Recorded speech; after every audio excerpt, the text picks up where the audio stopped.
Hey everybody, it's Irene with BrainStormAcres. And in the last video, I gave you a quick tour of what happens to a yard when you let it sit there for a month with nobody pulling weeds and, oh, rain coming from the sky. I know, we live in the desert, so rain coming from the sky is kind of a big deal. Now I'm over by the greenhouse and I'm going to take you inside there.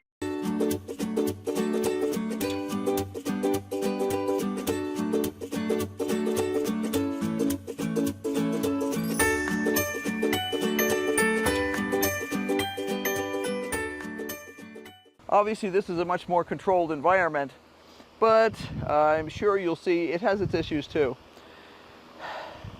So let's go inside. Woo! It's a jungle. Okay, now what we have here is a big mishmash of stuff. It's very technical, you know. So let's see what I can figure out here. As I said, somebody was monitoring to make sure that everything was getting watered.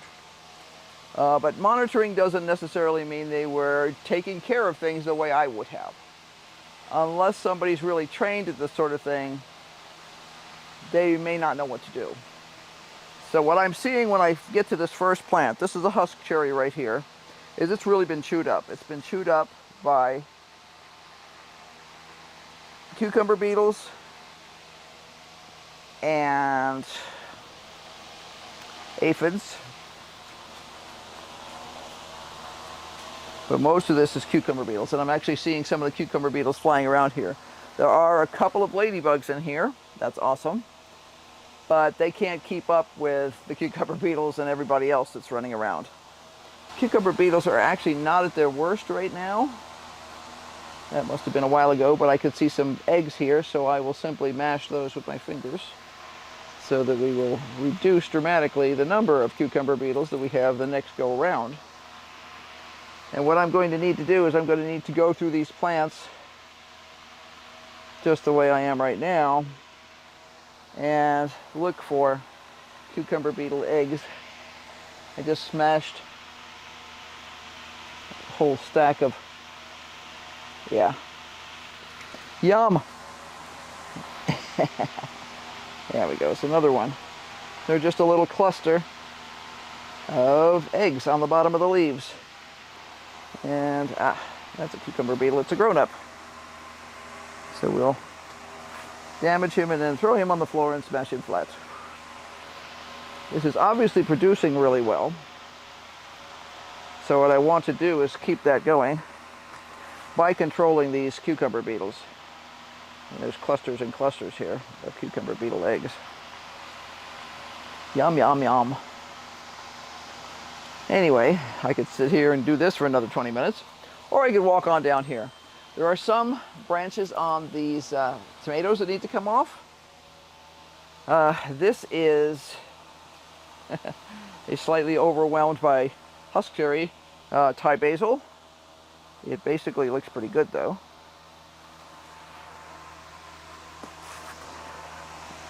Let's see, we have the walking onions that I planted survived. I have 2 out of the 3 walking onions alive over here. That's awesome. One of them didn't look all that happy with life, so to have anything come out, it was great. Let's see, we have tomatoes back here, and I can see quantities.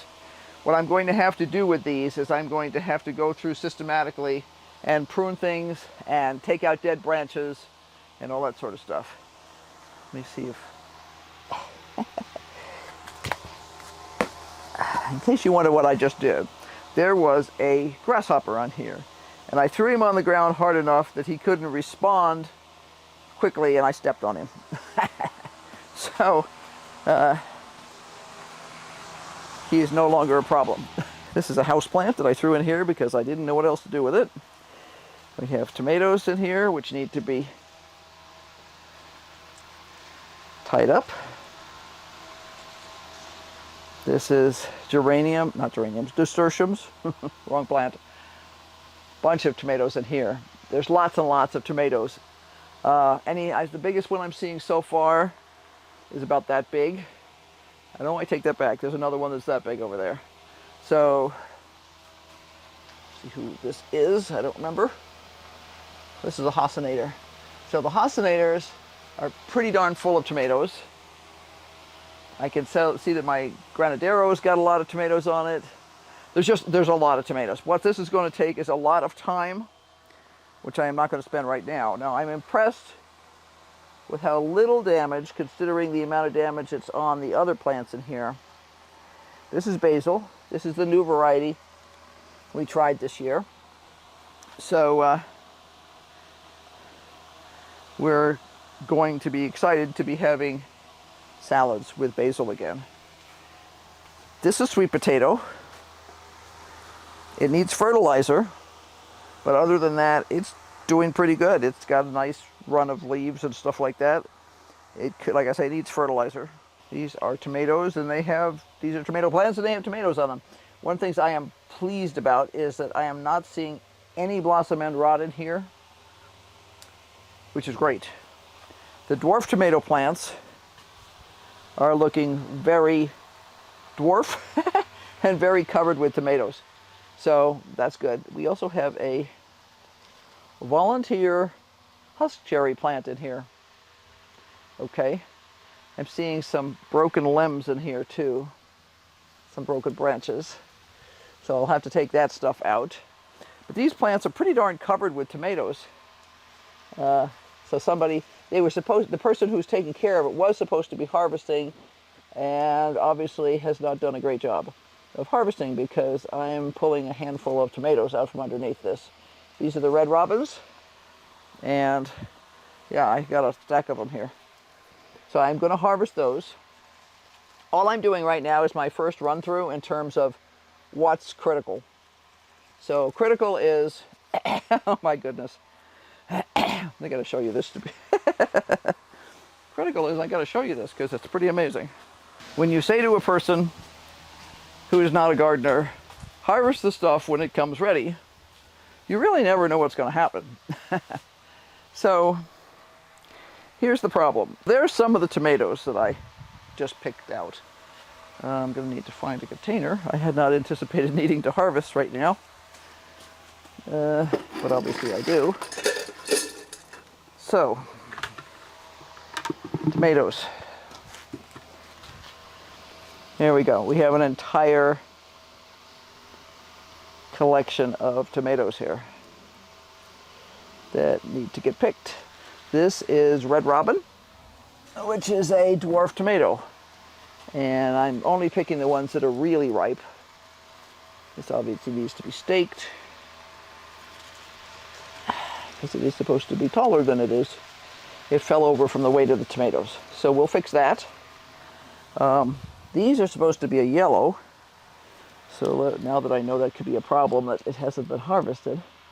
The bottom branches that have fallen over here are putting down roots. I'll have to get some pictures of that later, because it's an excellent demonstration of how a tomato plant will put down extra roots if it has the opportunity. I do not see any ripe tomatoes on this. However, this is a cucumber plant, which was supposed to be harvested. And as you can see, it was not harvested. I am not happy with this, because that will damage the plants. They will think they have accomplished their goal in life, which is to reproduce, and therefore they don't need to do anything else. So I'll be taking off all of these fruits, and we'll be seeing. The nice thing about these particular fruits is they don't usually get seedy, even if they get giant. So I'll have to crack them open to see if they're still edible. There is a dead plant in here, which obviously needs to come out. Don't know why it died, but sometimes they just do. And I'm not going to spend a lot of time at this right now. But this one is running. So this will need to be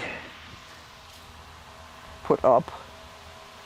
And there are some new fruits on here, so the next one's coming along should be fine. There's also one here that has gone sideways. It's wrapping here. Make sure there's no more giant ones in here. Very messy. But I can see that on this plant, which is drier than it should be, I need to figure out why that's drier than it should be. This does not have a label on it, which means it is, can't think of the name of it. Anyway, so what I'm going to need to do is I'm going to need to start at this end, prune up everything. I'm going to have to start doing even more detailed cleaning of the buckets when I switch up things. This is obviously a dead plant with a dead cucumber on it. Let's get this guy out of there. Yeah, he wasn't fully pollinated anyway, so he didn't do all that well. Fertilizer, pruning. There's some orange tomatoes in here. There's there's a potato plant coming up in there. I can see that there's husk cherry plants that are coming up in several of these. Now the problem with them is they were probably seeds, and ouch, that stings. I don't know if I got stung by something. I may have. It could be a little. We get the little baby wasps in here sometimes. Now, this I'm not happy with. And this is nobody's fault. This is just one of those things that happens. That's aphids. Ick, ick, ick. Yeah, I'm going to have to spray in here. But the first thing we'll do is clean, and trellis, and I'm going to throw this guy outside. I'm getting rid of about 300 aphids on that plant. So yeah, that's no great loss for anybody. Okay. So, all in all, not bad. My concern was whether the plants could survive or not. They did. It's not perfect. So our big concern was whether we could make this work at all. And obviously, it has worked. It's not perfect, but this is the first time that we have used an automated water system with somebody else monitoring just to make sure that there was water in the system. I knew there would be a problem because there would be no fertilizer being added. Considering, not that bad. I'm not seeing a huge amount of damage as if maybe a tomato hornworm had gotten in here or anything like that. Doesn't mean there aren't any in here right now. Also doesn't mean there can't be some in here later.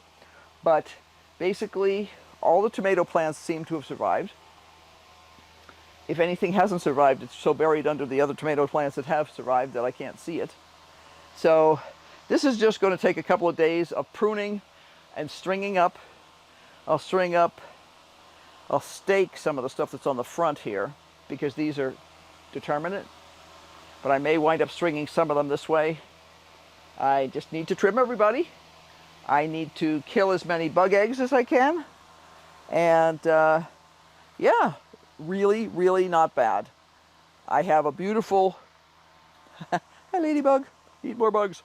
I have a beautiful Thai basil plant. I have gorgeous regular basil plants.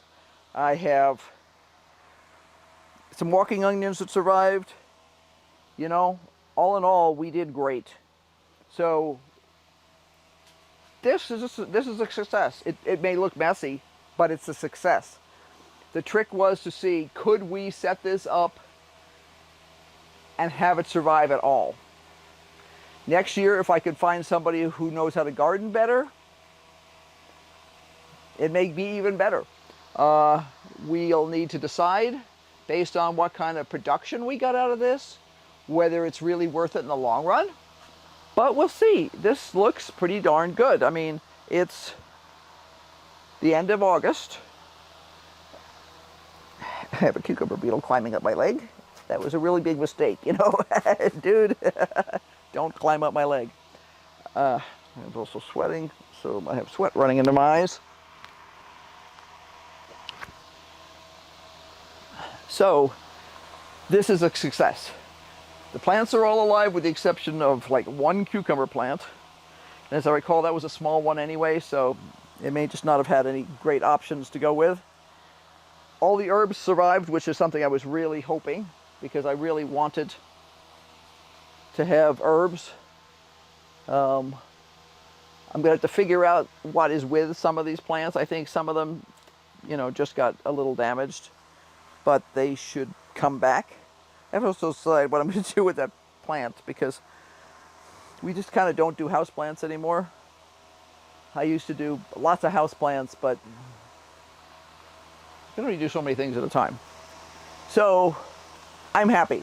This made it a different kind of success than the yard. All of my perennials in the yard are still alive. That's a big success. Okay, that's a Shelby. Okay, I was looking at the shape of the fruit. Shelby is a determinant from Haas Tools. Cool. Anyway, squirrel. So, be sure to like, subscribe, and hit that notification bell, because obviously we're going to have a ton going on.